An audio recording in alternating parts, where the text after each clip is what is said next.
Eh bien, qu'est-ce que c'est que ce rassemblement? Hein? Nous savons qu'ils veulent vous transférer. Qui vous a raconté ces sottises? On dit que les phénomènes qui vous concernent n'ont rien de surnaturel. C'est ça. Et ces blessures, je me les suis faites tout seul?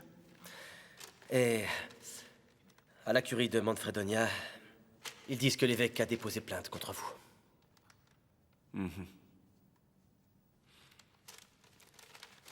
C'est un beau gâchis, non? Tout ce papier pour allumer mon bûcher. Peu importe. Que pourrait-il me faire? J'ai déjà été crucifié. Oui, mais le Christ, on ne l'a pas accusé d'avoir une maîtresse, ni d'organiser des orgies au couvent. L'évêque de Manfredonia, un prêtre indigne, un escroc, il vole l'argent de la curie. Et il a le fait aux fesses. Qui es-tu? Qui es-tu pour parler ainsi d'un évêque de l'Église? Qui es-tu? Un libertin, un pécheur invétéré. Voilà ce que tu es en vérité!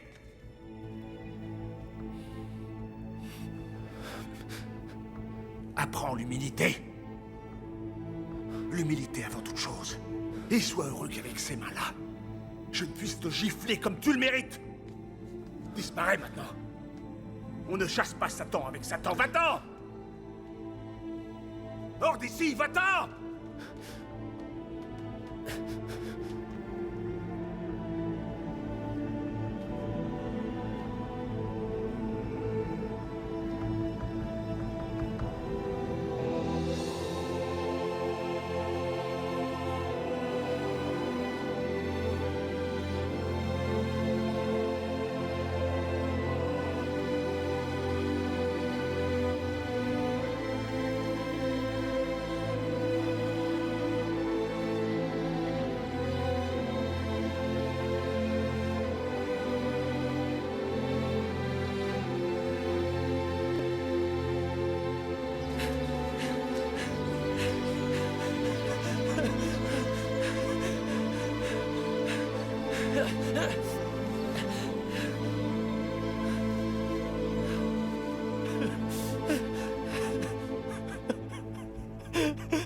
Qu'est-ce qui m'arrive? Pourquoi moi? Que voulez-vous de moi? Qu'est-ce qu'il veut, ce frère? Que veut-il de ma vie? Qu'est-ce que vous attendez de moi, prêtre? Que voulez-vous? Va-t'en, sors de ma vie, ça suffit. Qui te connaît? Ça suffit, va-t'en loin. Pars!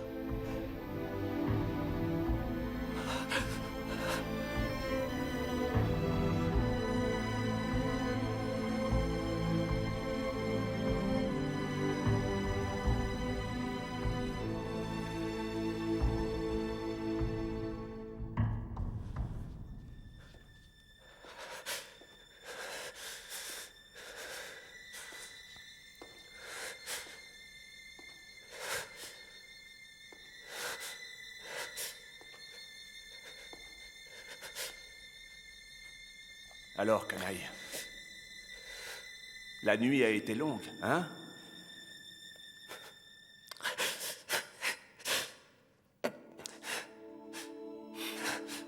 Maintenant, que veux-tu? Je veux me confesser.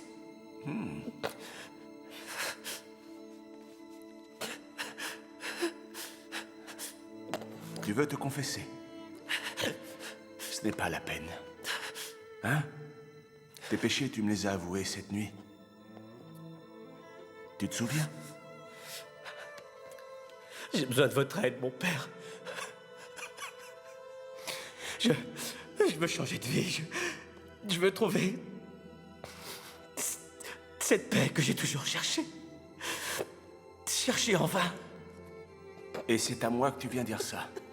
J'ignore ce qu'est la paix depuis que je suis né.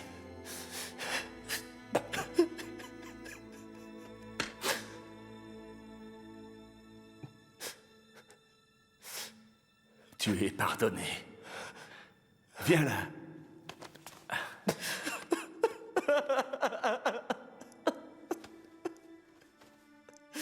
Racheter une âme faible, c'est un peu comme sauver un jeune arbre qui se meurt. Il faut le changer de terre, lui donner de l'air, de l'eau, de la lumière. L'emmener vivre dans la forêt de notre Seigneur.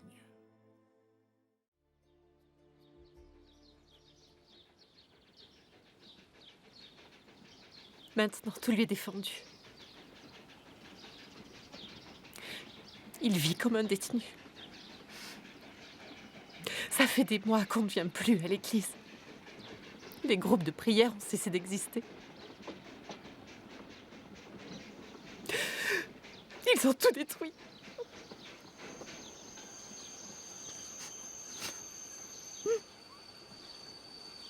Merci. Dis-moi la vérité. Tu es amoureuse de lui? Oui.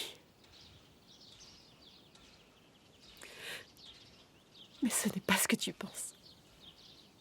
Tu crois que je ne peux pas comprendre, peut-être?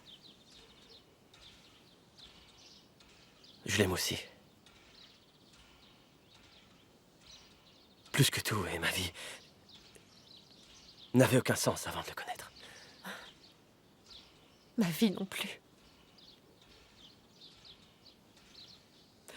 Mais si je ne peux plus le voir, comment je vais vivre? Cesse de te tourmenter. J'ai ressorti d'épineux dossiers. Ils vont être obligés de nous rendre notre père. Je dois y aller.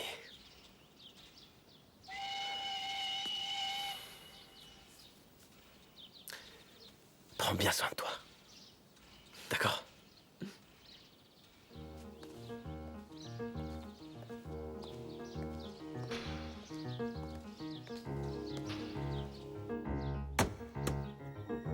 Vous savez ce que c'est? Lisez. Lisez le titre.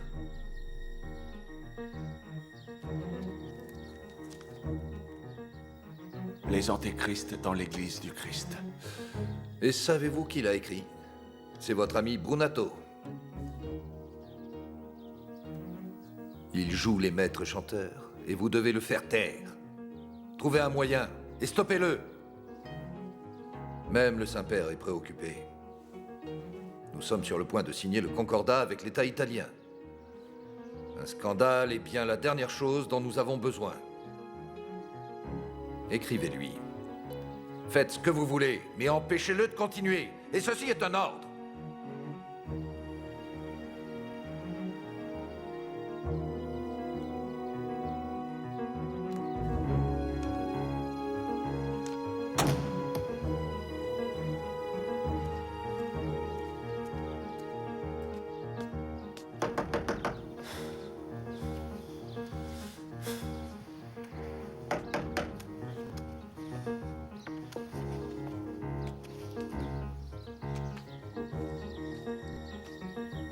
Qu'est-ce que vous voulez?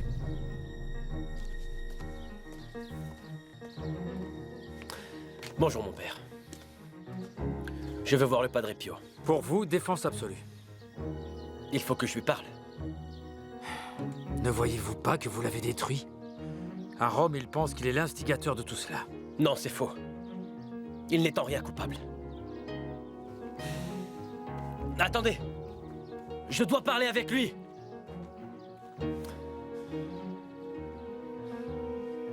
Mon père! Mon père, vous m'entendez?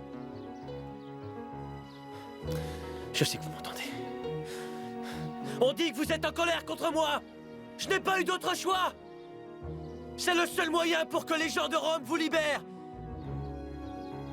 Désolé, mais je n'obéirai pas! Je ne peux pas.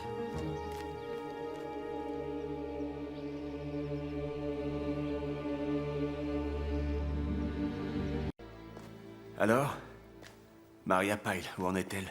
Elle a vendu tous les biens qu'elle possédait encore. Hein? Elle a récolté plus de 400 000 francs. Avec ce qu'on avait rassemblé, cela fait 600. Ah, c'est trop peu encore. Bien trop peu. Pour ce que nous avons prévu de faire. Ce qu'il nous faudrait, c'est un miracle.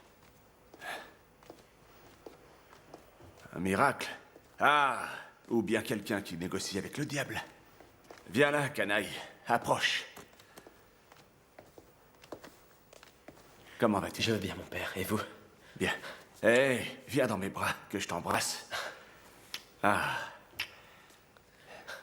Alors, raconte. J'ai réussi. J'ai vendu tout. Tu peux parler, c'est Angelo Battisti. Pardon. Emanuele Brunato. Enchanté. Enchanté. Ça a été dur. Il y a des tas d'Allemands qui traînent partout dans Paris. Mais une bonne affaire est une bonne affaire, même en temps de guerre. Voici. Une lettre de crédit. 2-3 millions de francs français. Hein, donne-la lui, il s'occupe de l'administration. Tenez. Viens donc avec moi au confessionnal. Tu dois en avoir des péchés à te faire pardonner. Pas un seul. Pas un seul? Non, Bien, non. c'est ce qu'on va voir.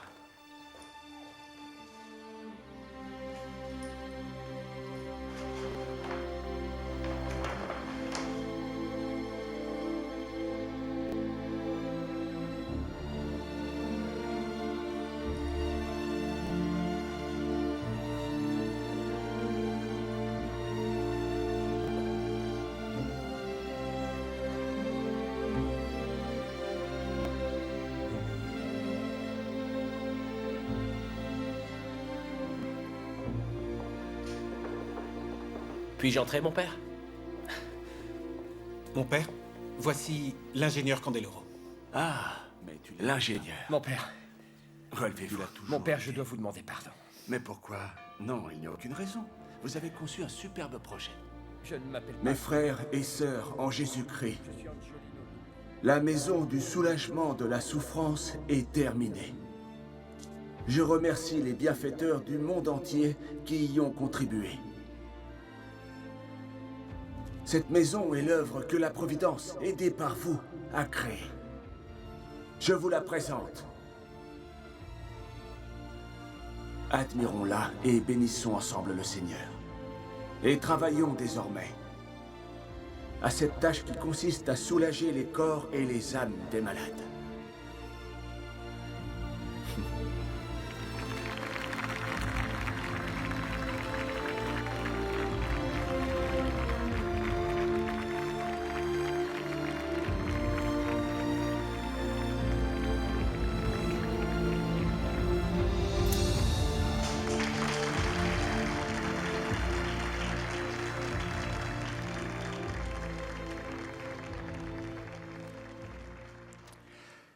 Si pour un soldat, c'est tout l'état-major qui s'est dérangé, c'est qu'il doit s'agir d'une affaire très grave, hein?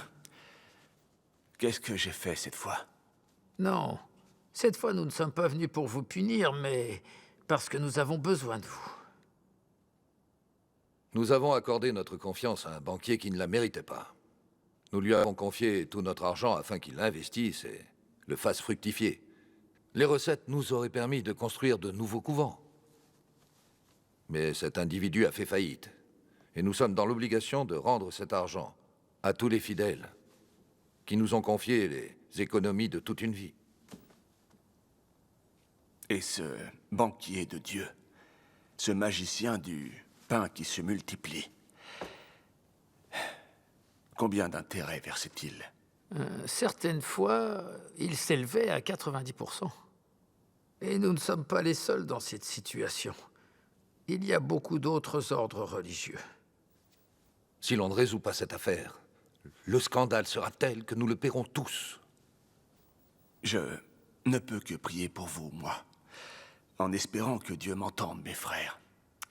Vous semblez ne pas comprendre, mon père.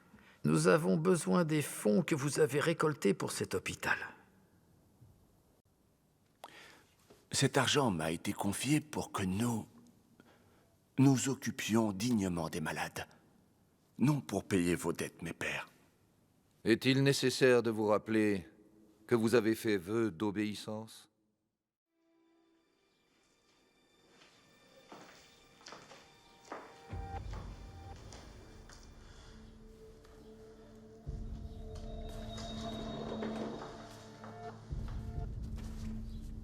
J'aimerais d'abord savoir pourquoi tu n'as pas encore viré les fonds de la maison du soulagement à l'IOR, comme on te l'avait ordonné.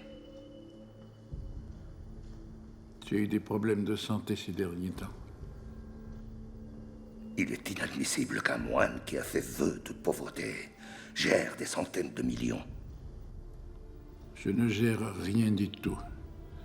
C'est le rôle du conseil d'administration. Peu importe. Donnez-moi les papiers, je signerai tout ce que vous voulez. Je signe tout, pourvu qu'on me laisse être prêtre. Nous en reparlerons plus tard.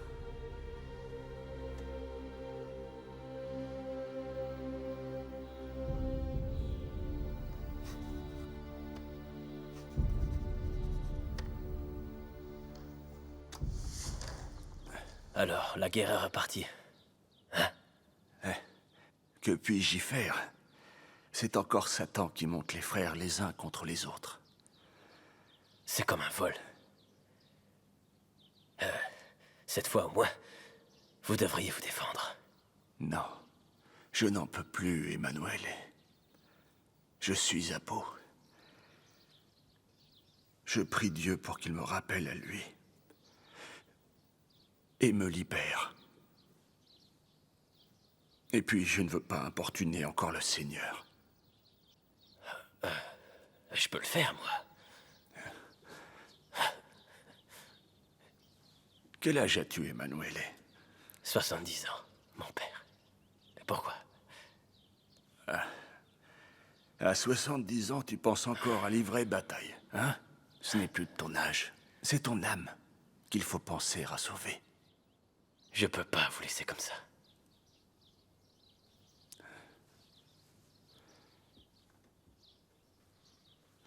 Jésus a connu ça, lui aussi.